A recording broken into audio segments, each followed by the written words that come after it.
হচ্ছে। আচ্ছা, গত ক্লাসে আমরা দেখতেছিলাম হচ্ছে ট্রান্সফর্মার ইকুইভ্যালেন্ট সার্কিট, অর্থাৎ একটা ট্রান্সফর্মারকে ইলেকট্রিক্যালি কিভাবে আমরা রিপ্রেজেন্ট করব। একটা মেকানিক্যাল ডিভাইস এখানে বসায় রেখেছি, তাকে ইলেকট্রিক্যালি কিভাবে আমি দেখব সেই জিনিসটাকে দেখানোর জন্য আমি দেখিয়েছিলাম যে ট্রান্সফর্মারে কিভাবে একটা ইকুইভ্যালেন্ট সার্কিট তৈরি করা যায়। সেই ইকুইভ্যালেন্ট সার্কিটটা আমি একটু ওভারভিউ করে যাব, জিনিসটা তোমরা বুঝছো কি না সেটা বলার জন্য। ওকে,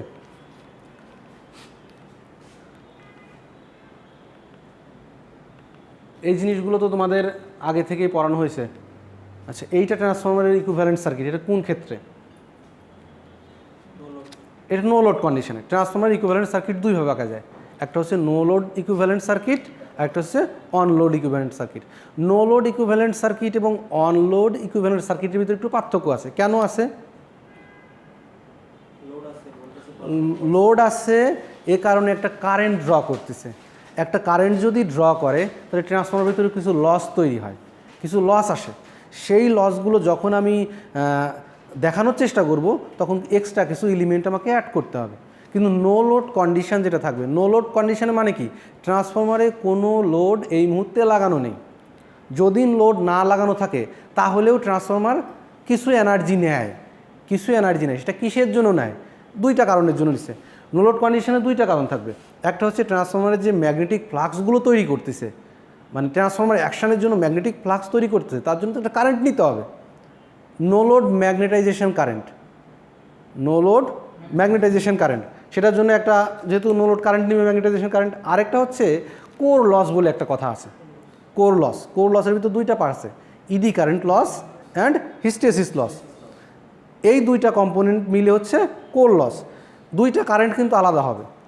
আমার যখন ম্যাগনেটিক ফ্লাক্সের কথা আসছে, ওর জন্য যে ম্যাগনেটাইজেশন কারেন্টটা নেবে সেই কারেন্টের মান একরকম, এবং কোর লসের যে কারেন্ট তার কারেন্টের মান হবে আর এক রকম। এই জন্য যেহেতু কারেন্ট দুইটা আলাদা, দুইটাকে কিন্তু আমি সিরিজে না রেখে প্যারালালে রাখছি। সো আমার এমন দুইটা এলিমেন্ট ইন্ট্রোডিউস করতে হচ্ছে। একটা হচ্ছে ম্যাগনেটাইজেশন কারেন্ট, অর্থাৎ এটা একটা ইন্ডাক্টরের মতো, রিয়াক্টেন্স হিসেবে দেখাচ্ছি আমি। একটা রিয়াক্টেন্স, এই রিয়াক্টেন্সের ভিতর যে কারেন্টটা যাচ্ছে এটা হচ্ছে ম্যাগনেটাইজিং কারেন্ট, ম্যাগনেটাইজিং কারেন্ট। আর যেটা রেজিস্টিভ লোডের মতো কাজ করতেছে, কোর লস হিসেবে কাজ করতেছে, কোরের ভিতরে যে লসটা হচ্ছে এটা রেজিস্ট্যান্সের মতো করে দেখাচ্ছি, যে রেজিস্ট্যান্সের ভিতর দিয়ে কী পরিমাণ কারেন্ট যাচ্ছে তার জন্য কী পরিমাণ লস হবে। সো নো লোড অবস্থায় শুধুমাত্র কোর লস এবং ম্যাগনেটাইজেশন কারেন্টের অংশটা থাকবে, বাকি কোনো অংশই থাকবে না। এজন্য আমি সেটা আর আঁকি নাই, আমি সার্কিটে দেখাইনি। যদিও সেটা আছে এখনও বর্তমান, কিন্তু যেহেতু নো লোড অবস্থায় কারেন্টের মান খুবই কম, নো লোড অবস্থায় কারেন্টের মান সর্বোচ্চ 0.1 থেকে 10% পর্যন্ত, মানে ম্যাক্সিমাম কারেন্টের তুলনায় 1 থেকে 10% পর্যন্ত হতে পারে। সো কারেন্টের পরিমাণ কম থাকবে। কারেন্টের পরিমাণ যদি কম থাকে তাহলে ট্রান্সফর্মার ভিতরে যে কপারের যে কয়েল আছে, কপারের যে কয়েলের ভিতরে রেজিস্ট্যান্স আছে, সেই রেজিস্ট্যান্সের ভিতর দিয়ে যখন কারেন্টটা যাবে তখন তো একটা লস হতে থাকবে। কিন্তু কারেন্টের পরিমাণ যদি কম হয় তাহলে ওই লসটা নেগলিজিবল। এই জন্য আমি বাকি জিনিসগুলো আঁকি নাই, শুধুমাত্র এই দুইটা কম্পোনেন্ট দিয়েই আমি ট্রান্সফর্মারের নো লোড কন্ডিশনে ইকুইভ্যালেন্ট সার্কিট আঁকার চেষ্টা করেছিলাম। এবং এই ইকুইভ্যালেন্ট সার্কিটকে দেখানোর জন্য আমি একটা জিনিস প্রথম দিন দেখিয়েছিলাম যে ফেজর ডায়াগ্রাম আকারে কীভাবে দেখানো যায়, তাই না? ফেজর ডায়াগ্রাম দেখানোর জন্য আমি বলছিলাম নো লোড কন্ডিশনে সো আমার একটা ফ্লাক্স থাকবে, সো এই ফ্লাক্সের সাথে একটা কারেন্ট থাকবে, সেটা কি একই অ্যাঙ্গেলে, কারণ কারেন্ট থাকলেই ফ্লাক্স থাকবে। এখন যেহেতু একটা ইন্ডাক্টরের ভিতর দিয়ে যাবে, একটা ইন্ডাক্টর যখন থাকবে তখন কারেন্ট এবং ভোল্টেজের ভিতর ফেজ ডিফারেন্স কত? 90 ডিগ্রি। ইন্ডাক্টরের ভিতর কারেন্ট এবং এটা হচ্ছে ভি অন বা ই অন। এটা হচ্ছে আমার প্রাইমারি যে মানে যে কারেন্টটা ফ্লাক্সটা তৈরি হচ্ছিল সেই ফ্লাক্সের ডিরেকশন, আর এটা হচ্ছে যে ফ্লাক্সের জন্য যে ভোল্টেজ তৈরি হচ্ছিল সেই ভোল্টেজের ডিরেকশন। এখন ওই দুইটা কারেন্ট ইন্ট্রোডিউস করার জন্য আমি বলতেছিলাম যে এটা হচ্ছে ম্যাগনেটাইজেশন কারেন্ট, যেটা একটা মনে করে একটা ইন্ডাক্টরের ভিতর দিয়ে যাচ্ছে, আর এটা হচ্ছে কোর লস কম্পোনেন্ট, যেটা মনে করে একটা রেজিস্টারের ভিতর দিয়ে যাচ্ছে। তাহলে রেজিস্টারের ভিতর দিয়ে কারেন্ট এবং ভোল্টেজের কি কোনো ফেজ ডিফারেন্স আছে? নাই। যেহেতু কারেন্ট এবং ভোল্টেজের কোনো ফেজ ডিফারেন্স নাই, এর জন্য আমি বলছিলাম ভোল্টেজ যেদিকে থাকবে সেদিকে ওই কারেন্টটা থাকবে, সেটা হচ্ছে আইডাব্লিউ। আর কারেন্ট এবং ভোল্টেজের ভিতরে ফেজ ডিফারেন্স আসে হচ্ছে 90 ডিগ্রি ইন্ডাক্টরের জন্য, এই জন্য এটাকে বলতেছিলাম ম্যাগনেটাইজেশন কারেন্ট, আইমিউ। ওকে, এই জন্য দুটাকে 90 ডিগ্রি অ্যাঙ্গেলে লিখেছিলাম। সো এই দুইটা সম্মিলিত যোগফল সেটাই তো আই নট। সেটাই তো আই নট। সো এই দুইটার ভেক্টর সাম হবে, এই দুইটার ভেক্টর সাম হবে, এটা হচ্ছে আই নট। এই ভেক্টর ডায়াগ্রাম আঁকানোর সময় আমি এই কথাগুলো বলছিলাম। ওকে, এখন এটা হচ্ছে নো লোড অবস্থায় আমার এই ইকুইভ্যালেন্ট সার্কিটটা কেমন হবে তা দেখতে এমন। এই নো লোড কন্ডিশনে যদি তুমি এই আর নটটা কত হবে সেটা ক্যালকুলেট করতে পারবা, এই এক্স নটটা কত হবে তাও ক্যালকুলেট করতে পারবা, আই ডাব্লু এবং আই মিউটাও ক্যালকুলেট করতে পারবা। ট্রান্সফর্মার যখন আমি টেস্ট করব তখন নো লোড কন্ডিশনে এই জিনিসগুলো আমি খুঁজে বের করতে পারবো, এবং এই ধরনের ইকুইভ্যালেন্ট সার্কিট থেকেই যখন আমি ট্রান্সফর্মার একটা নো লোড টেস্ট করব তখন টেস্ট করে যে রেজাল্টগুলো পাবো তা এই সার্কিটের সাথে ইকুইভ্যালেন্ট হবে। টেস্ট করলে এই উপাত্তগুলো আমি পেয়ে যাব। ওকে, এখন আসি ট্রান্সফর্মার অন লোডে কী হচ্ছে। ট্রান্সফর্মার অন লোডে কী হচ্ছে? অন লোডের ক্ষেত্রে আমি বলতেছিলাম যে যখন অন লোডে যাবে তখন সেকেন্ডারিতে একটা লোড লাগিয়েছি, সেকেন্ডারিতে লোড লাগানোর দরুন সেকেন্ডারিতে একটা কারেন্ট ফ্লো হচ্ছে। যেহেতু সেকেন্ডারিতে একটা কারেন্ট ফ্লো হচ্ছে, সেকেন্ডারি কয়েলের একটা রেজিস্ট্যান্স আছে, রেজিস্ট্যান্সের জন্য ওই রেজিস্ট্যান্সের ভিতরে কিছু লস থাকবে। তার মানে সেকেন্ডারিতে আমার একটা রেজিস্ট্যান্স ইন্ট্রোডিউস করতে হবে এবং প্রাইমারিতেও ইন্ট্রোডিউস করতে হবে, কারণ প্রাইমারিতে বেশি পরিমাণ কারেন্ট নিচ্ছে। প্রাইমারি এবং সেকেন্ডারিতে দুইটাই একটা রেজিস্ট্যান্স দিতে হবে, কারণ কয়েলের তো একটা রেজিস্ট্যান্স আছে, কয়েলের তারের একটা রেজিস্ট্যান্স আছে, সেই দুইটাকে আমার ইন্ট্রোডিউস করতে হবে। তো আমার বোঝা গেল একটা রেজিস্ট্যান্স লাগবে। আর দুই পাশেই তো লিকেজ ফ্লাক্স আছে, কিছু ফ্লাক্সের কথা বলছিলাম যে দুই পাশেই লিকেজ ফ্লাক্স থাকবে। আচ্ছা, লিকেজ ফ্লাক্সের কথাটা আরেকবার একটু বলে যাই। একটা আরেকটার সাথে কিন্তু ইন্টার রিলেটেড, তোমাকে একটা বুঝতে গেলে আগেরটা বুঝে আসতে হবে।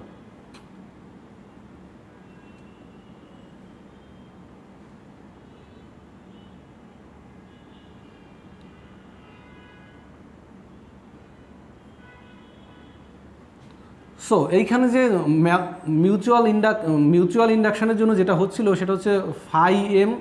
এই ফাই এমটা হচ্ছে মিউচুয়াল ফ্লাক্স।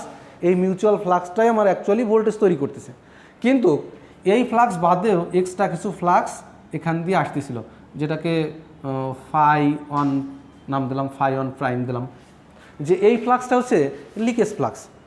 এখন এই প্রাইমারিতে তো এই ফ্লাক্সটা তৈরি হলো, এই ফ্লাক্সটা তো সেকেন্ডারিতে যাওয়ার কথা ছিল, সে তো গেল না।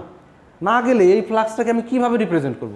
এর তো অ্যাকচুয়ালি একটা কাজ আছে, কারণ এই ফ্লাক্সের জন্য আমি কারেন্ট নিচ্ছি না, এই ফ্লাক্সের জন্য এক্সট্রাতে একটা কারেন্ট নিচ্ছি আমি, সেই কারেন্টটা লস হয়ে যাবে না?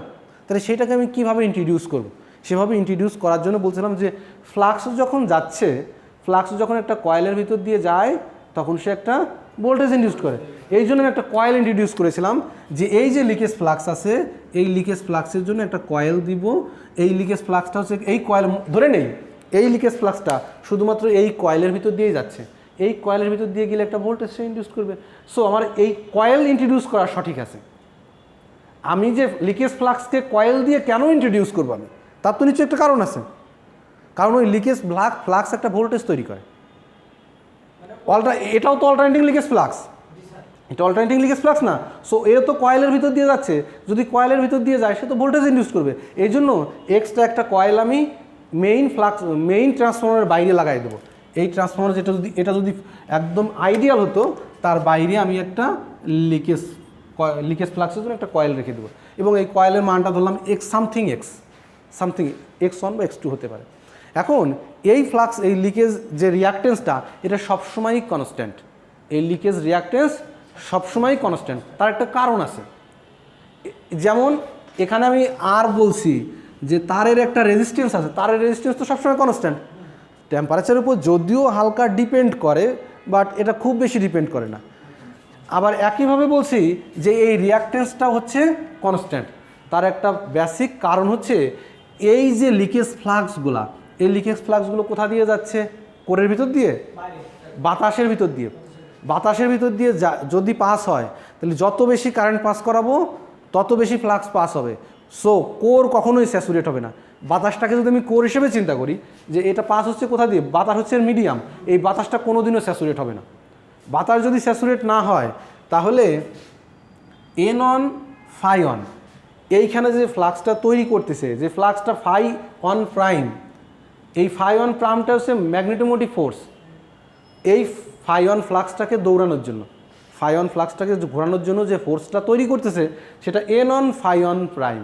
এই জিনিসটা তৈরি করতেছে। এখন এই জিনিসটা কোথা থেকে আসবে? এই জিনিসটা হচ্ছে কারেন্টের প্রপোর্শনাল, প্রাইমারি কারেন্টের প্রপোর্শনাল।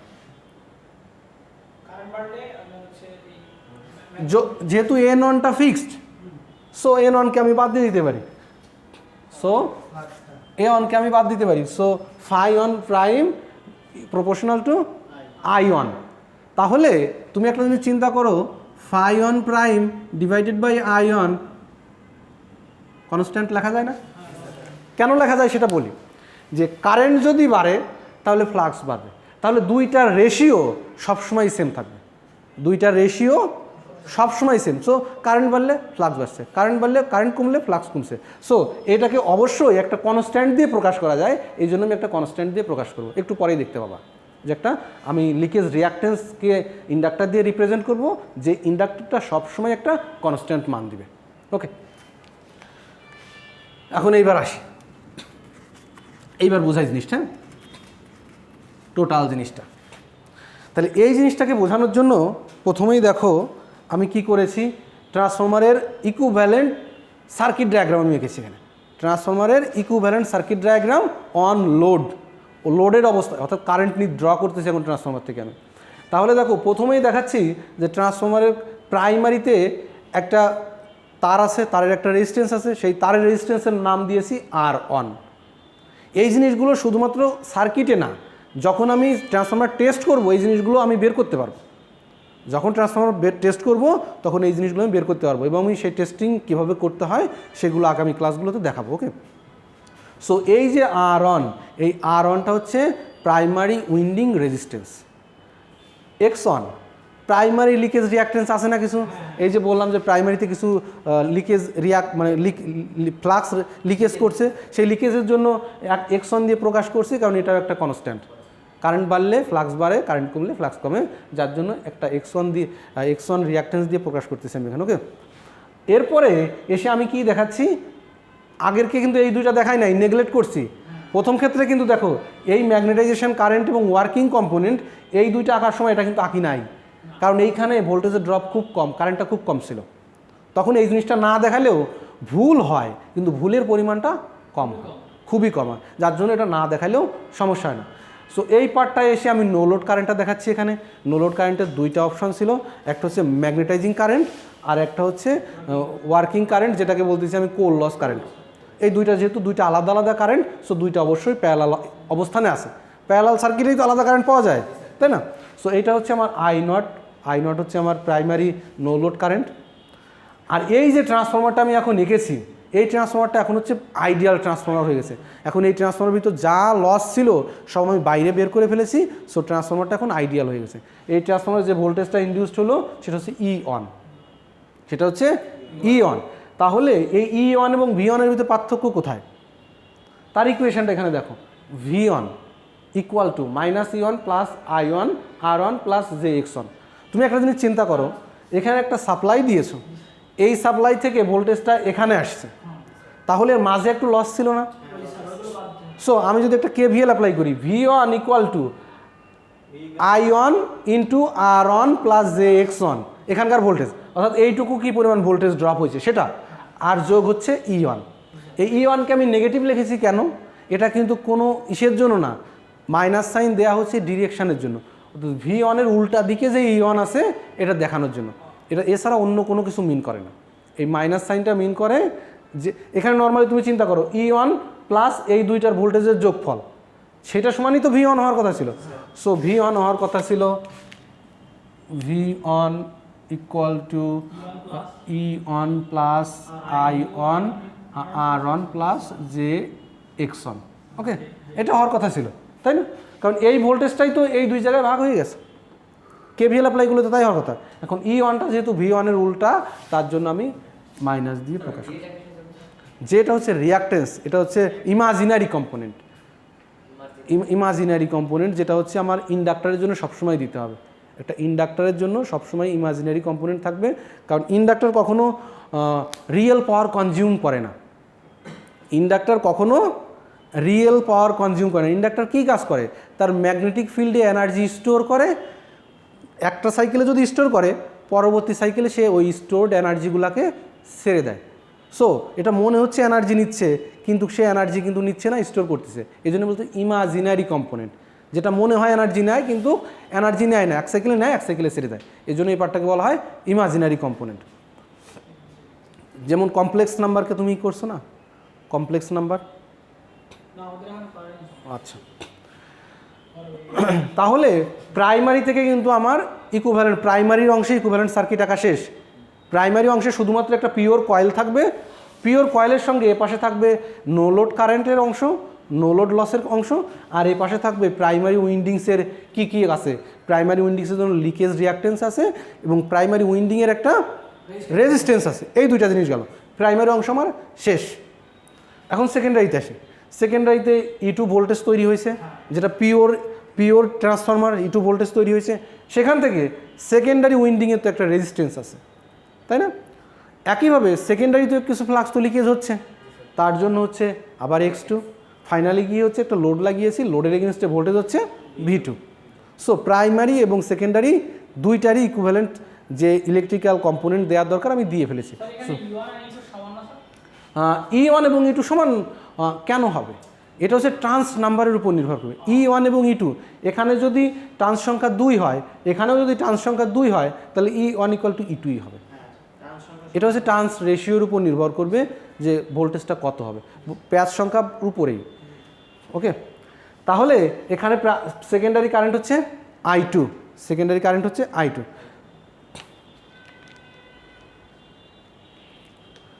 এখন এই জিনিসটাকে তাহলে প্রাইমারি ভোল্টেজের ইকুয়েশান ছিল এরকম, প্রাইমারি ভোল্টেজের ইকুয়েশান ছিল এরকম। সেকেন্ডারি ভোল্টেজের ইকুয়েশান দেখো, সেকেন্ডারি ভোল্টেজের ইকুয়েশান যদি আমি চিন্তা করি, E2 হবে V2 minus I2 R2 plus JX2। এইটাকে সাজাই লিখলে এটাকে এরকম হবে, X2 বা Z2 তুমি বলতে পারো, এটা এই দুইটা মিলে একবারে Z লেখা যায়, সমস্যা নেই। সো এটাকে সাজাইলে এটা অনেকটা এরকম হয়ে যাবে। ওকে, এই জিনিসটাকে রিঅ্যারেঞ্জ করো, ওই জিনিসটা পাওয়া সম্ভব। ওকে, এই জিনিসকে রিঅ্যারেঞ্জ করো, এটা আমি পাইছি। এখন এই দুইটা ভোল্টেজের ইকুয়েশন তো প্রাইমারি এবং সেকেন্ডারির জন্য পেলাম, বুঝতে পারতেছো তো? প্রাইমারি এবং সেকেন্ডারির জন্য ভোল্টেজের ইকুয়েশন লেখা বুঝছো? Just KVL। E2 হচ্ছে এখানকার ভোল্টেজ।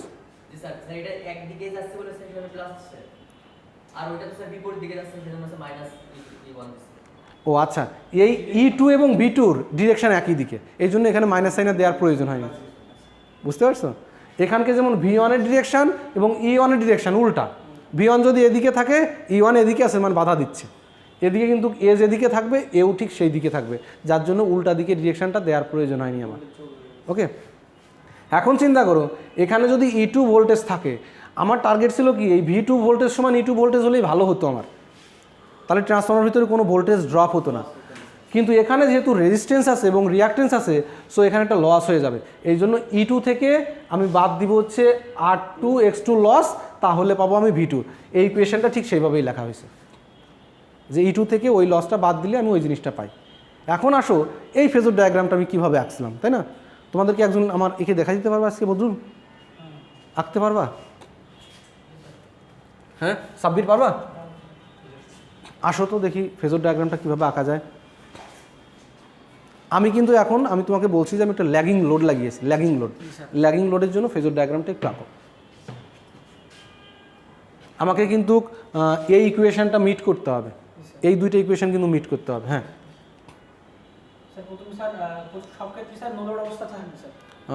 তুমি আগে কারেন্টগুলো ডিরেকশন দাও, no load current, full load কারেন্টের ডিরেকশনটা দাও। এটা কিসের কারেন্ট দিলে? Secondary current, I2 current.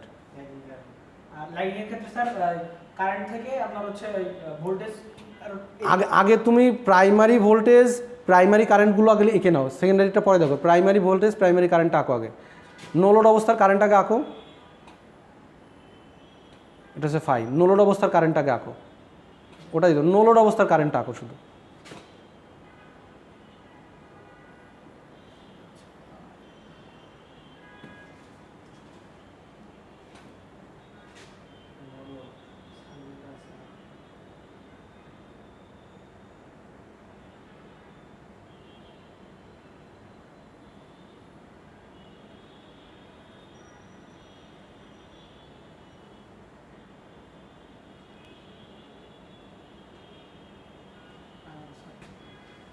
Primary ভোল্টেজটা দেখাবো তো কোথাও, ও প্রাইমারি ভোল্টেজ, প্রাইমারি ভোল্টেজ কোথায় আছে? সরি হ্যাঁ প্রাইমারি ভোল্টেজ ওখানে আছে V1। আচ্ছা এরপর এরপর স্যার সেকেন্ডারি ভোল্টেজগুলো কোথায় আছে? উল্টা দিকে, V1 এর প্রাইমারির উল্টা দিকে হবে, তাহলে এখানে হবে E1। হ্যাঁ দেখো সমস্যা নেই, E1 E2 সেকেন্ডারি, প্রাইমারি থেকে প্রাইমারি সেলফ ইন্ডিউসড ভোল্টেজ এবং সেকেন্ডারি ভোল্টেজটা যেটা E1 E2 ওখানে কমা দিয়ে লেখো E2। এটা কি সম্পূর্ণ হলো? এখানে দেখো কত বড় একটা ফেজর ডায়াগ্রাম, জি স্যার। তাই না? এটা তো মিলছে না তাহলে। স্যার আমি একটু আমার মতো করে বলি স্যার। হ্যাঁ তোমার মতো করে করো। স্যার, আমি যেভাবে করছি স্যার, লাইনের ক্ষেত্রে আমরা কারেন্ট আপনার সেকেন্ডারি কারেন্ট থেকে আপনার ভোল্টেজটা স্যার লাগিয়ে থাকবে। হ্যাঁ এটা স্যার হচ্ছে এই যে স্যার এই যে আমরা যে লোডে যে লাগাইছি স্যার V2 ভোল্টেজ, এটা এখান থেকে আমি দিচ্ছি স্যার এই যে V2 ভোল্টেজ, এখানে যে ড্রপগুলো করছে স্যার, রেজিস্ট্যান্স ড্রপ আর হচ্ছে এই স্যার এটা কি বলে স্যার, রিঅ্যাকট্যান্সের যে ড্রপ। হ্যাঁ এখন এটা স্যার হচ্ছে এটা কি বলে স্যার এই যে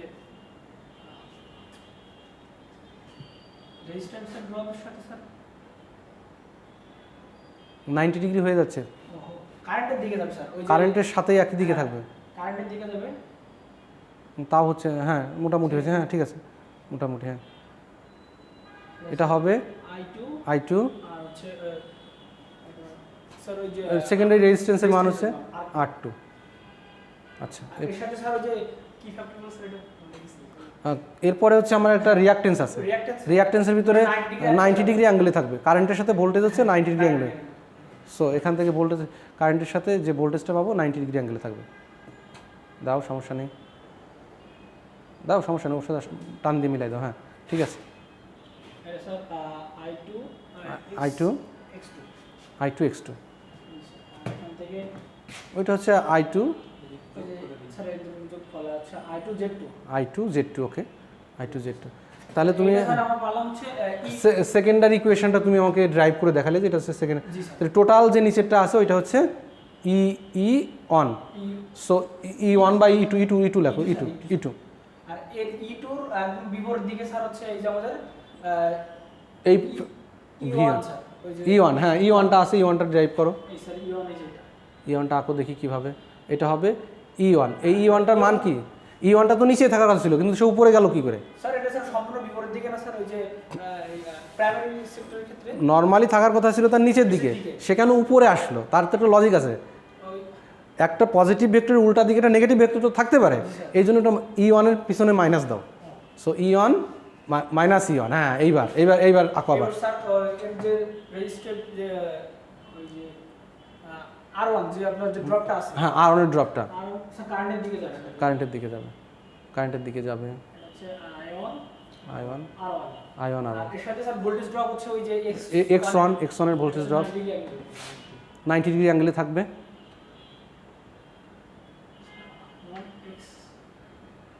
I1 X1 এখান থেকে এটা স্যার আমরা বলতে পারি স্যার,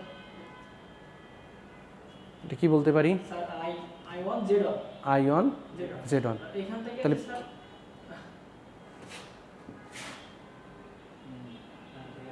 স্যার এটা স্যার আমাদের টোটাল ভোল্টেজ V1 মানে সাপ্লাই ভোল্টেজ, গুড।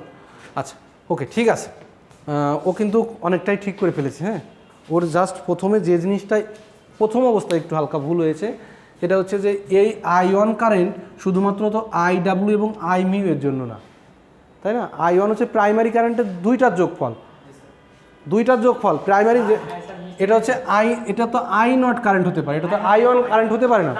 সো এটা আঁকার সময় ধরে নেবা যে এই IW এবং Imuটা আর আঁকার দরকার নেই। তখন তুমি কি করবা? প্রথমেই হচ্ছে তুমি একটা কারেন্ট আঁকবা যেটা হচ্ছে নো লোড কারেন্ট I0। এই I0টা কীভাবে পেয়েছিলাম? এই I0টা পেয়েছিলাম মনে করো এখানে Imu আর এখানে হচ্ছে IWর জন্য, ওটা হচ্ছে Imu। ওকে, এখন যখন সেকেন্ডারিতে একটা কারেন্ট পেয়েছি, সেকেন্ডারির জন্য প্রাইমারি থেকে একটা কারেন্ট নিচে, সেকেন্ডারির জন্য প্রাইমারি থেকে একটা কারেন্ট নিচে যেটা হচ্ছে I2 প্রাইম। আচ্ছা I2 এর জন্য সেকেন্ডারি থেকে যে কারেন্টটা নিল, এই দুইটা কারেন্টের যোগফল এটা হবে প্রাইমারি কারেন্ট I1। জাস্ট এতটুকুই ভুল ছিল, তাছাড়া যথেষ্ট সুন্দর করেছো, ঠিক আছে ওকে। তাহলে এটা হচ্ছে আমার একটা ট্রান্সফরমারের নো লোড অবস্থায় না ফুল লোড অবস্থায় ফেজর ডায়াগ্রাম তার। এটা হচ্ছে ট্রান্সফরমারের full load equivalent circuit, full load অবস্থায় তার ইকুইভ্যালেন্ট সার্কিট, আর সেই ইকুইভ্যালেন্ট সার্কিটের ফেজর ডায়াগ্রাম। বোঝা গেল বদরুল? পারা যাবে? জিনিসটা কিন্তু খুবই ইম্পর্টেন্ট, এবং আঁকার সময় লজিক থাকতে হবে যে কেন তুমি এই দাগটা এভাবে দিচ্ছ। ওকে, যেমন এইটা হচ্ছে আমার একটা V2, আমি একটা এইটা লোড লাগিয়েছিলাম হচ্ছে ল্যাগিং লোডের জন্য, অর্থাৎ এখানে যে লোডটা লাগিয়েছি সেটা হচ্ছে ইন্ডাকটিভ লোড। ইন্ডাকটিভ লোড হওয়ার কারণে সেটা হচ্ছে কারেন্টটা কি ভোল্টেজ থেকে ল্যাগ করবে, এই জন্যই দেখো কারেন্টটা ল্যাগ করছে ভোল্টেজ থেকে। যদি লিডিং হতো এই কারেন্টটা আসতো এইখানটায়, এই কারেন্টটা আসতো এইখানটায়, এইখানটায় আসলে তখন এইখান থেকে এই জিনিসটা ঘুরে এই দিকে চলে যেত, তার আকার পদ্ধতি একটু অন্যরকম হতো। কিন্তু সব ক্ষেত্রে নিয়ম একই, যে কারেন্টের প্যারালালেই সবসময় থাকবে রেজিস্টিভ লস এবং 90 ডিগ্রি অ্যাঙ্গেলে থাকবে রিঅ্যাক্টিভ কম্পোনেন্ট। ওকে, বোঝা গেল? সো এটা ছিল আমার গত ক্লাসের পড়া, এটা আজকের পড়া না। সো আজকের পড়াটা আমি একটু শুরু করি এখন। হ্যাঁ,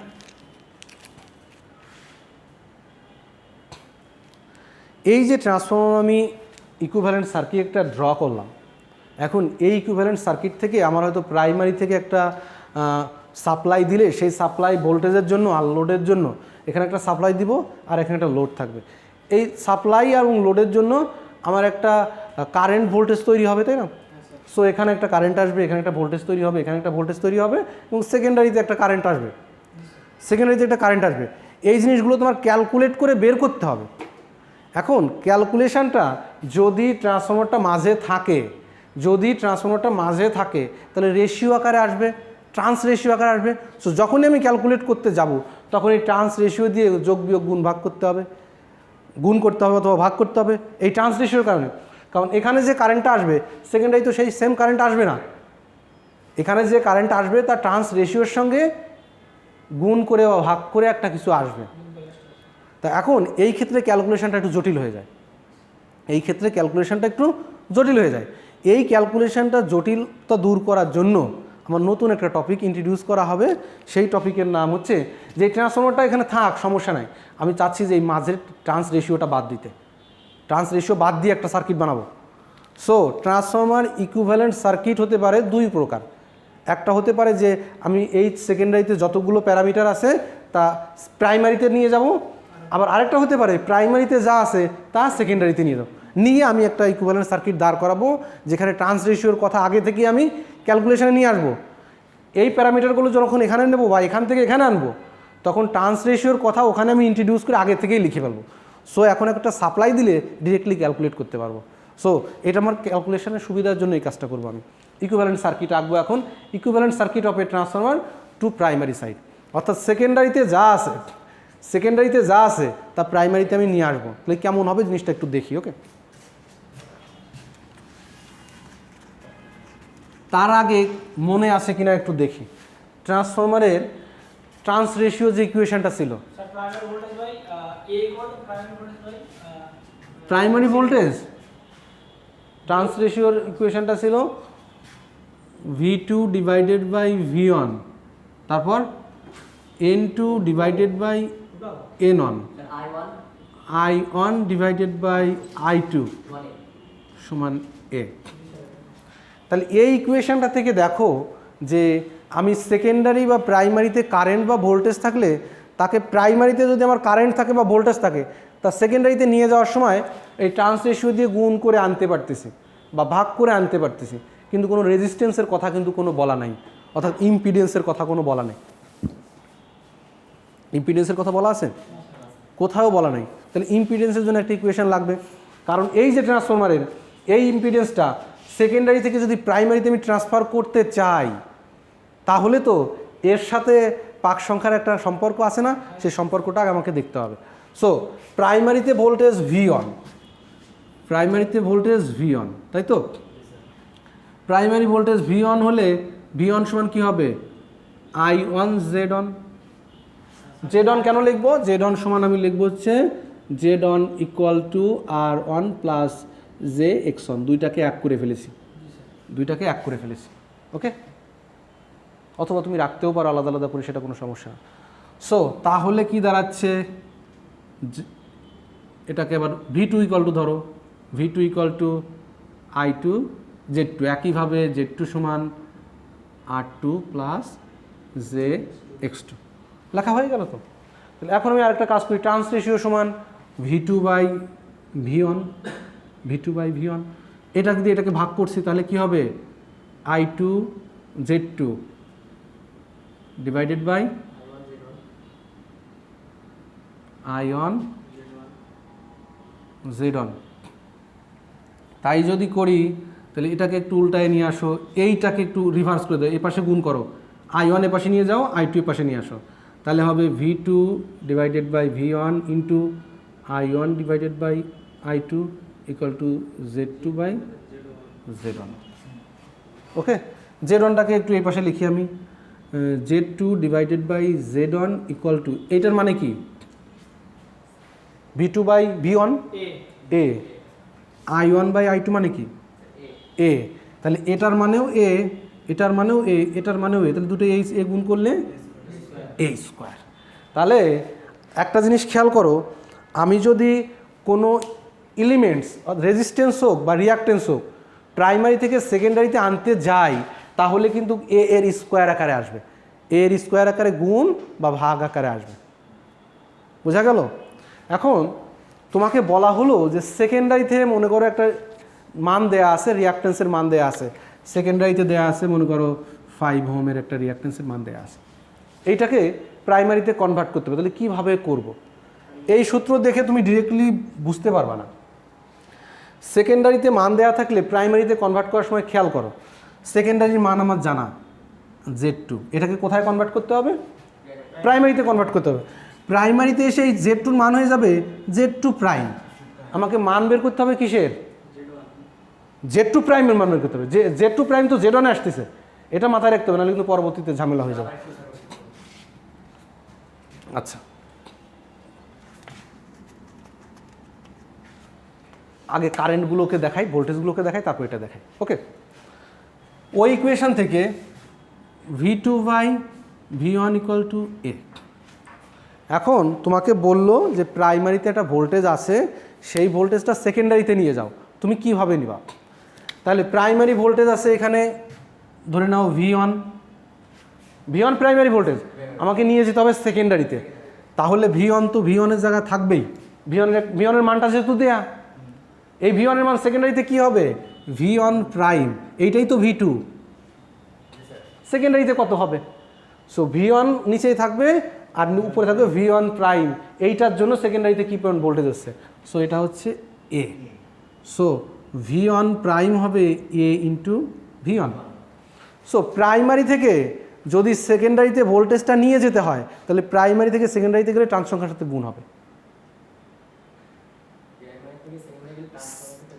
প্রাইমারি থেকে সেকেন্ডারিতে যদি ভোল্টেজ সেকেন্ডারিতে নিয়ে যাও, তাহলে ট্রান্স সংখ্যা দিয়ে গুণ হবে। তুমি এটা মুখস্থও রাখতে পারো, আবার এভাবেও চিন্তা করতে পারো যে প্রায় V2 বাই V1 আমার দেয়া আছে কি V1, সো V1 নিচে দেয়া আছে, বের করতে হবে কি V2 বের করতে হবে। সো এখান থেকে V2 বের করো, A ইন্টু V1 করলেই হবে, এই ইকুয়েশন থেকেই আসবে সেটা। এখন আসি কারেন্টের কথায়, ভোল্টেজটা তাহলে কি হচ্ছে? গুণ হচ্ছে, সেকেন্ডারিতে গেলে গুণ হবে। এখন প্রাইমারির দিকে যদি আনতাম, যে সেকেন্ডারি ভোল্টেজ প্রাইমারিতে আনবো, সেকেন্ডারি ভোল্টেজ প্রাইমারিতে আসবো, তাহলে সেকেন্ডারি ভোল্টেজ আমার জানা V2 প্রাইম, মান বের করতে হবে V2 প্রাইমের ইকুয়াল টু A, তাহলে V2 প্রাইমের মান হবে V2 বাই A। তাহলে সেকেন্ডারি ভোল্টেজ যখন প্রাইমারিতে আসবে তখন ট্রান্স রেশিও দিয়ে ভাগ হয়ে যাবে। বুঝতে পারতেছো? বুঝছো? একটু প্র্যাকটিস করতে হবে, নাহলে কিন্তু পরে ভুলে যাবা। আমি যখন ক্লাসে বলছি না মনে হচ্ছে বুঝছি, কিন্তু বাসায় গিয়ে কালকে জিজ্ঞেস স্যার ভুলে গেছি। মাথায় রাখবা যে যেটা থাকবে সেটার মান চেঞ্জ করা যাবে না, বাকিটা যেটা নিয়ে আসবো সেটা প্রাইম দিয়ে লিখে ফেলবা, প্রাইম দিয়ে লিখলেই সুবিধা হয়ে যাবে। So secondary voltage primary voltage যখন সেকেন্ডারিতে নেব তখন কি হবে? এটা কি ছিল? প্রাইমারি ভোল্টেজ সেকেন্ডারিতে নিচ্ছিলাম, সেক্ষেত্রে গুণ, আর সেকেন্ডারি ভোল্টেজ প্রাইমারিতে আসলে ভাগ। এটা যদি তোমার মুখস্থ থাকে তো ভালো, না হলে এভাবে মনে রাখতে হবে। সো হ্যাঁ করে রাখো, সমস্যা নেই। আর কারেন্টের ক্ষেত্রে কি হচ্ছে, I1 আমি প্রাইমারি কারেন্ট সেকেন্ডারি কারেন্টে কনভার্ট করব। So I1 prime equal to A, তাহলে I1 প্রাইম হবে 1/a, কারেন্টটা ভাগ হবে, ভোল্টেজটা গুণ হয়, কারেন্টটা ভাগ হয়, তাহলে এর উল্টা হবে, যদি আমি সেকেন্ডারি থেকে প্রাইমারি দেনি তাহলে গুণ হবে। বোঝা গেল? এই কনসেপ্ট ইউজ করে আচ্ছা এখন আসি এই জেডের কথায়। এই দুটো যেহেতু দেখলাম, জেডের কথায় কী ছিল, Z2 divided by Z1 equal to a square. এখন আমি চাচ্ছি সেকেন্ডারি থেকে প্রাইমারিতে আনতে, তাহলে সেকেন্ডারি আমার জানা, Z2 divided by Z2 prime equal to a square. তাহলে Z2 প্রাইম হচ্ছে প্রাইমারিতে আসলে কত হবে, Z2 prime Z2 divided by a square. Secondary থেকে প্রাইমারিতে আসলেই সেটা a স্কোয়ার দিয়ে ভাগ হয়ে যাবে, সেকেন্ডারি থেকে প্রাইমারিতে আসলেই a স্কোয়ার দিয়ে ভাগ হয়ে যাবে। আর যদি প্রাইমারি থেকে সেকেন্ডারিতে যায় তাহলে স্কোয়ার গুণ হয়ে যাবে, যদি মাথায় থাকে তাহলে ভালো। সো আমি যখন বলবো যে সেকেন্ডারি থেকে প্রাইমারিতে আনো, তখন তোমার সবগুলোকে এই পার্টটাকে ফ্লিপ করে এই পাশে নিয়ে আসতে হবে, উল্টো করে কনভার্ট করে নিয়ে আসতে হবে তোমাকে। সেই কনভার্সনটা আমি একটু দেখাবো। ওকে,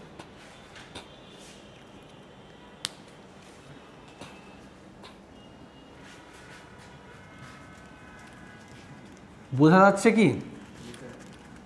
এগুলো কিন্তু ম্যাথ করার সময় অনেক বেশি কাজে লাগবে।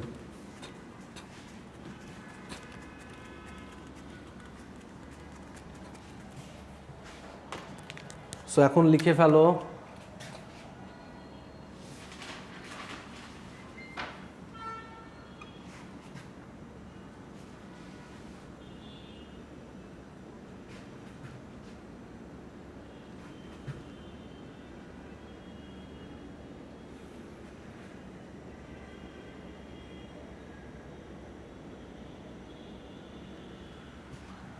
প্রথমে কি এরা প্রাইমারি সাইড দেখিয়েছে, refer to primary side. Okay, so আমি এখন কি করব, একটা ট্রান্সফরমারের সেকেন্ডারি থেকে প্রাইমারিতে সব কনভার্ট করে নিয়ে আসবো। ওকে, তাহলে ইকুইভ্যালেন্ট সার্কিটটা আমাকে আঁকতে হবে। তাহলে আঁকা শুরু করি আমি। প্রথমে কি থাকবে, প্রাইমারি যা আছে সে তো থাকবেই। প্রাইমারি কন্ডাক্টরের রেজিস্ট্যান্স থাকবে, প্রাইমারি লিকেজ রিঅ্যাক্টেন্স থাকবে X1। তারপরে কি থাকবে, নো লোড কন্ডিশনের রেজিস্ট্যান্স এবং রিঅ্যাক্টেন্স দুইটাই থাকবে। এটা হচ্ছে R0, এটা হচ্ছে X0, কারেন্ট হচ্ছে I0, এই কারেন্টটা হচ্ছে I1 কারেন্ট, এখানে সাপ্লাই হচ্ছে V1। এরপরে গিয়ে আমার কি আসবে, সেকেন্ডারি কম্পোনেন্টকে আমি নিয়ে আসলাম, এখানে থাকবে R2, এখানে থাকবে X2, এখানে গিয়ে আমার লোড থাকবে,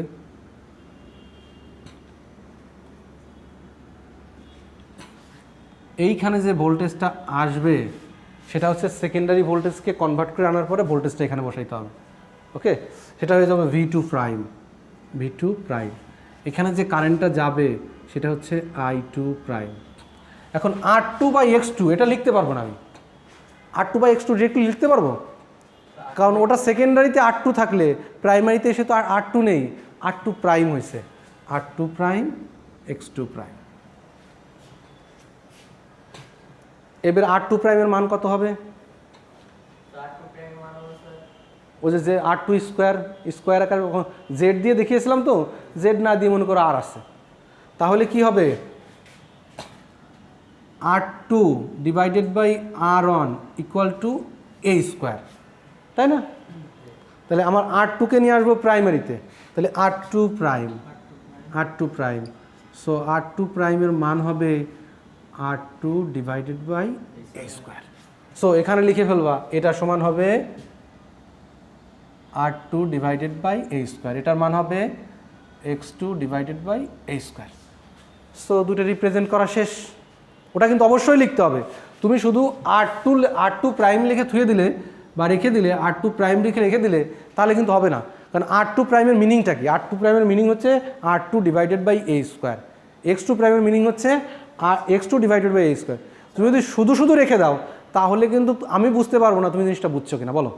স্যার আমি কি বলছিলাম যে তাহলে আমাদের যখন ওই সাইডে ছিল ট্রান্সফরমার ওই সাইডে ছিল সেকেন্ডারি সাইডে বলো, সেকেন্ডারি সাইডে সেকেন্ডারি যখন ছিল তখন R2 ছিল। R2 ছিল। যখন আমি এই সাইডে সেটা R2 প্রাইম হয়েছে। R2 প্রাইমের মানটা কি সেটা হচ্ছে R2 by A square, R2 by A square, exactly, হ্যাঁ R2 বাই, মানে সেকেন্ডারিতে যেটা ছিল, কারণ প্রাইমারি সেকেন্ডারির ট্রান্স সংখ্যা তো সমান না, সো ওইখানে যেটা R2 ছিল এখানে R2 না হয়ে R2 প্রাইম হয়েছে, এবং ওই R2 প্রাইমের মান হচ্ছে R2 divided by A square. বোঝা যাচ্ছে? ওকে, তখন ওটা আমি আলাদা দেখাবো, সমস্যা নেই। এখন আসি V2 প্রাইম। আমার প্রতিটা জিনিসই লিখতে হবে। আমি বললাম সেকেন্ডারি থেকে প্রাইমারিতে তুমি নিয়ে আসো, নিয়ে আসার পরে ইকুইভ্যালেন্ট সার্কিটটা তুমি দেখাও, তখন কিন্তু তোমাকে দেখাইতে হবে এইগুলো শুধু V2 প্রাইম লিখে রেখে দিলে হবে না, তোমাকে V2 প্রাইমের মানটা কি সেটা বলতে হবে। তাহলে এখানে ইকুয়েশন কি, সেকেন্ডারি থেকে প্রাইমারিতে আনবো, তাহলে V2 divided by V2 prime, তাই না, divided by equal to A. V2 prime হচ্ছে কি হলো, A ইন্টু V2, কেন V2 বাই সেকেন্ডারি মান তো আমি জানি, সেকেন্ডারির মান তো আমি জানি, সেকেন্ডারি আমি প্রাইমারিতে নিয়ে আসছি, সেকেন্ডারি ভোল্টেজ আমি প্রাইমারিতে আনলাম, তাহলে V2 আমি যখন V2 প্রাইম এ পাশে নিয়ে গেলে V2 বাই এ হবে, সো এই মানটা হবে V2 ডিভাইডেড বাই এ, এই যে V2 ডিভাইডেড বাই এ, কারণ ট্রান্স সংখ্যার সাথে ভোল্টেজ তো চেঞ্জ হচ্ছে। আমি সেকেন্ডারি থেকে প্রাইমারি, যে ওই ইকুয়েশনটা খেয়াল রাখতে হবে, এই ইকুয়েশনটা তো এর জন্য V2 by V1 N2 by N1 equal to I1 by I2 equal to, এই জিনিসটা আগে মাথায় রাখতে হবে।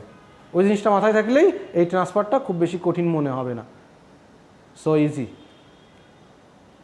তাহলে V2-র মানটাও বের করে ফেললাম। এখন এখান দিয়ে সেকেন্ডারি একটা কারেন্ট আছে না, I2 কারেন্ট, I2 কি থাকবে এখন আর, I2 prime, I2 prime, I2 প্রাইমের মান কত হবে, তাহলে সেকেন্ডারি কারেন্ট আমি জানি, সেকেন্ডারি কারেন্ট কত I2, তাহলে সেকেন্ডারির জন্য primary current I2 prime equal to A, so I2 প্রাইমের মান হবে A ইন্টু I2, সো এই I2 প্রাইমের মান হচ্ছে A ইন্টু I2।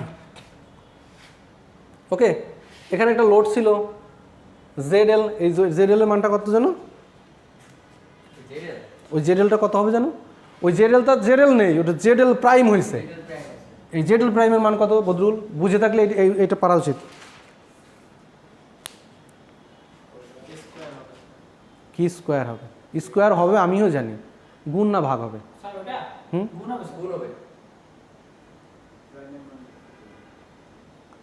রেজিস্ট্যান্সের জন্য করছো একটা, এটার জন্য হ্যাঁ গুণ হবে। তাহলে আমি দেখি, তাহলে Z2 divided by Z1 equal to A square. আমার Z2 এর মান জানি, Z1 প্রাইমের মান বের করতে হবে, কারণ আমি এটা সেকেন্ডারিতে ছিল, সেকেন্ডারি থেকে আমি প্রাইমারিতে আনতেছি, সেকেন্ডারি থেকে আমি প্রাইমারিতে আনবো, তাহলে কি হবে Z2 প্রাইম, তাহলে Z2 প্রাইমের মান কত হচ্ছে, Z2 ভাগ A স্কোয়ার। এই যে দেখো এখানে লিখে রেখেছি আমি, ওটা সবগুলোর জন্যই সত্য, রেজিস্ট্যান্স বা রিঅ্যাক্ট্যান্স তুমি যেটাই ট্রান্সফার করো সেকেন্ডারি থেকে প্রাইমারিতে, তা A স্কোয়ার দিয়ে অবশ্যই ভাগ হবে, আলাদা আলাদা কোনো নিয়ম নেই। সো Z2 প্রাইম হচ্ছে Z2 ZL divided by A square, ZL এর মান হয়ে যাবে এটা। সো কারেন্টের সবগুলো দেখো, এখন খেয়াল করো, আমি কিন্তু ট্রান্স রেশিও অনুযায়ী সেকেন্ডারি থেকে সব কনভার্ট করে নিয়ে এসেছি। এখন কারেন্ট ভোল্টেজের মান জানলে ডিরেক্টলি সার্কিট অ্যানালাইসিস করা যাবে না, খুব সহজে এখন অ্যানালাইসিস করা যাবে। অ্যানালাইসিস করার জন্য এখন ট্রান্স রেশিওর দরকার আছে, আর দরকার নাই, কারণ ট্রান্স রেশিও দিয়ে তুমি জিনিসগুলো আগে থেকে কনভার্ট করে ফেলছো। ট্রান্স রেশিও ইউজ করে আগে থেকেই কারেন্ট, ভোল্টেজ, তার ইলেকট্রিক্যাল কম্পোনেন্টগুলো কনভার্ট করে ফেলেছো। সো আলাদা করে প্রতিবারের জন্য ওই ট্রান্স রেশিও ধরার দরকার নেই, এটা একটা সুবিধাজনক উপায়। সো ক্যালকুলেশনকে সহজ করা এটার উদ্দেশ্য। আগামী ক্লাসে কিন্তু আমি এইটা খুব ভালোভাবে করতে দিব, এবং ইচ অ্যান্ড ইন্ডিভিজুয়াল পার্সনকে এখানে এনে আমি করতে দিব, কারণ এটা পারতেই হবে। ট্রান্সফরমার ইকুইভ্যালেন্ট সার্কিট সম্পর্কে যদি না জানো, তাহলে ট্রান্সফরমার টেস্ট করতে গেলে তুমি কিছুই বুঝতে পারবে না। আচ্ছা, এখন আসি, এটা হচ্ছে transformer equivalent circuit refer to primary, অর্থাৎ সেকেন্ডারি থেকে আমি সব কিছু প্রাইমারিতে ট্রান্সফার করছি। অর্থাৎ ও ভারতে ছিল, ভারত থেকে আমি বাংলাদেশে ট্রান্সফার করেছি। অর্থাৎ বাংলাদেশে হচ্ছে ট্রান্সফরমারের প্রাইমারি সাইড, ভারত হচ্ছে সেকেন্ডারি সাইড। মনে করো সাপোজ, তোমাকে সহজে বোঝানোর জন্য বললাম আর কি। সো আমি ভারত থেকে বাংলাদেশে ট্রান্সফার করলে সব হচ্ছে এই স্কোয়ার দিয়ে ভাগ হয়ে যাবে রেজিস্ট্যান্সগুলো, আর কারেন্টটা হয়ে যাবে হচ্ছে এ দিয়ে গুণ, ভোল্টেজটা হয়ে যাবে এ দিয়ে ভাগ। তুমি এভাবে মনে রাখতে গেলে তোমার মনে নাও থাকতে পারে, তুমি জাস্ট ইকুয়েশনটা মনে রাখো কীভাবে আমি বলতেছি। এখন আসবে transformer equivalent circuit refer to secondary. x2 prime, x2 prime এই যে বের করলাম, x2 divided by a square.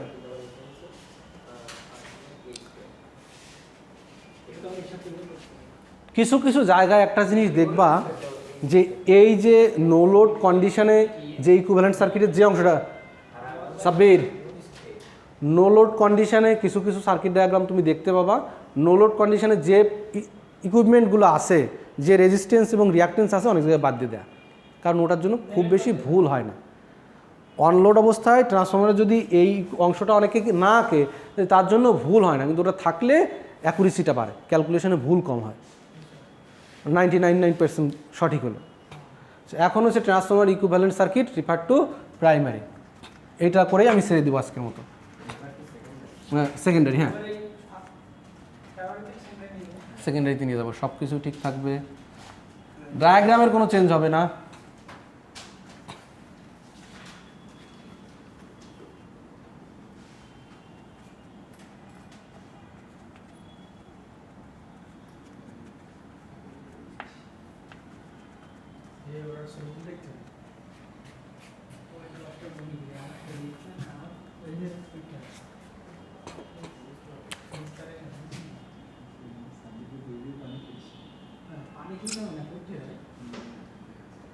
Refer to secondary side. Secondary side হচ্ছে আমি কি করতেছি, এখন প্রাইমারি থেকে সব সেকেন্ডারিতে চালান করে দেবো, প্রাইমারি থেকে সেকেন্ডারিতে চালান করে দেবো। তাহলে সেকেন্ডারিতে যা যা আছে তার তো কোনো পরিবর্তন হবে না। সো এটা হবে R2, এটা হবে X2, এটা হবে ZL। সো এটার কোনো পরিবর্তন হলো না। আর এইখানে ভোল্টেজটাও V2 থাকবে, ভোল্টেজটাও হয়ে যাবে। তাহলে এখানকার যে প্রাইমারি থেকে যে বান্দাগুলোকে নিয়ে আসলাম, এই বান্দা হয়ে যাবে হচ্ছে R1 প্রাইম, এটা প্রাইমারি থেকে আসছে, এটা হচ্ছে X1 প্রাইম, এটা হবে R0 প্রাইম, X0 প্রাইম, এটা হচ্ছে I0 কারেন্টটাকে বলতে I0 প্রাইম কারেন্ট। এটা যদি নাও আঁকো কোনো সমস্যা নেই। সো এই ভোল্টেজটা হয়ে যাবে হচ্ছে V1 প্রাইম, এই কারেন্টটা হয়ে যাবে I1 প্রাইম, এখানকার কারেন্ট I2ই থাকবে। সো ওদিক দিয়ে আমার কোনো কিছুই চেঞ্জ করতে হবে না, শুধু চেঞ্জ করতে হবে এইখানটা V1 প্রাইম। তাহলে প্রথম কথা হচ্ছে এই V1 প্রাইমকে আমি ধরি, এই V1 প্রাইমের মানটা কি হবে? V1 প্রাইম সমান কি হবে তোমরা একজন বলো, আগে ইকুয়েশনটা বলো আমাকে। V2 by V1 equal to এখানে কি দেয়া আছে,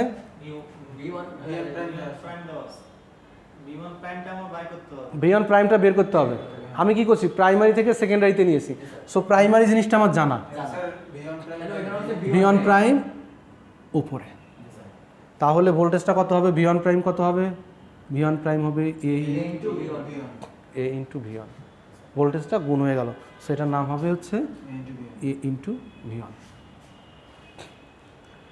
I1 প্রাইম কারেন্টটা কত হবে, সো এখানে আমি লিখে দিলাম I1 divided by I2 equal to A। I1 prime কারেন্টটা কত হবে,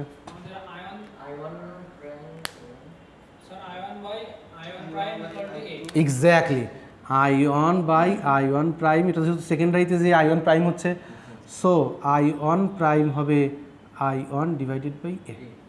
সো এখানে লেখো I1 ডিভাইডেড বাই A।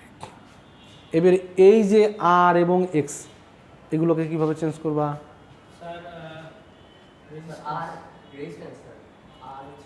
আর হচ্ছে আমি বলে দেই R2 divided by R1 equal to A square.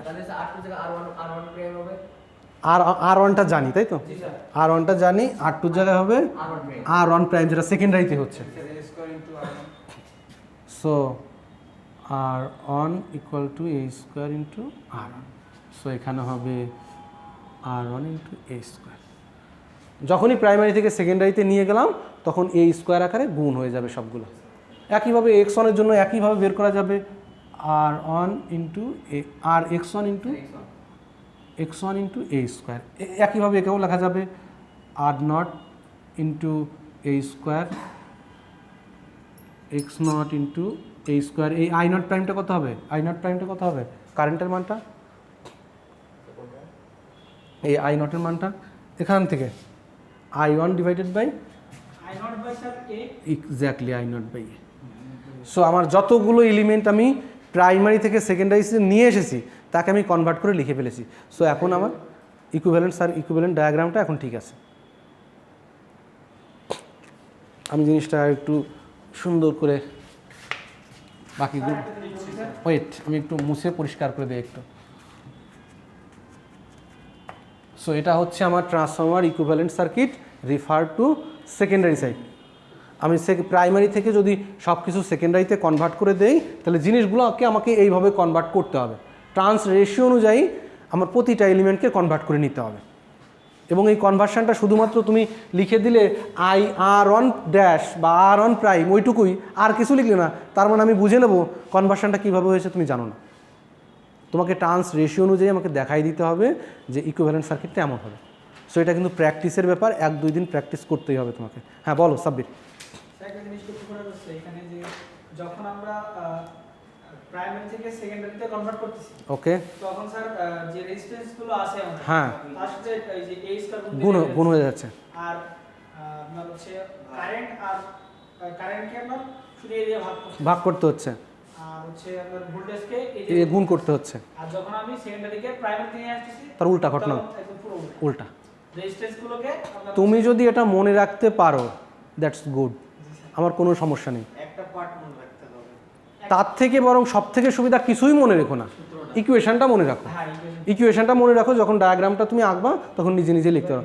মাথার মেমোরি খরচ করো না, তুমি নিজে বোঝার চেষ্টা করো, তাহলে কোনোদিনও ভুল হবে না। মানে জিনিসটা আঁকার সময় কোনোদিনও ভুল হবে না, আর মেমোরাইজ করলে ওটা ভুল হওয়ার সম্ভাবনা থাকবে। সো আমার সাজেশন যে আমি তোমাকে বলেই দিচ্ছি যেটা যে V2/V1। আমার যদি বলে যে সেকেন্ডারি থেকে প্রাইমারিতে আনো, তার মানে সেকেন্ডারি ভোল্টেজ V2 আমার জানা, প্রাইমারি ভোল্টেজ কত হবে সেটা জানতে হবে। তাহলে এটা হবে হচ্ছে V2 প্রাইম, এটা হচ্ছে প্রাইমারি ভোল্ট। তখন সেইভাবে তুমি সাজাই নেবা। এটা মনে হয় যে ইজিয়েস্ট ওয়ে টু মেমোরাইজ। মানে এটাও এক ধরনের মুখস্থ, সেটা হচ্ছে সূত্র মুখস্থ করে থাকলে ওই জিনিসটা ভালো মনে থাকবে। সো তোমার মাথার ভিতর ক্যাচ করবে তাড়াতাড়ি, আর ওভাবে কিন্তু উল্টাপাল্টা হবেই। আমি তোমাকে এনশিওর করতে পারবো যে ওই মুখস্থ রাখলে তুমি কোথাও না কোথাও ভুল করবা। একটু টেকনিক্যালি হ্যান্ডেল করো, তাহলেই বোধ হয় যে সম্ভব। আজকের ক্লাসটা কিন্তু খুবই গুরুত্বপূর্ণ ছিল। সো যদি বুঝে না থাকো তাহলে বাসায় গিয়ে আবারও প্র্যাকটিস করো, বারবার প্র্যাকটিস করো। প্র্যাকটিসটা শুধু হচ্ছে ইকুইভ্যালেন্ট সার্কিট কীভাবে আঁকতে হবে সেই জিনিসটা, ইকুইভ্যালেন্ট সার্কিটের ফেজর ডায়াগ্রাম কীভাবে আঁকতে হবে সেই জিনিসটা, আর এদিকে প্রাইমারি এবং সেকেন্ডারিতে রিফার করে যেভাবে কনভার্ট করতে হবে সেই জিনিসগুলো।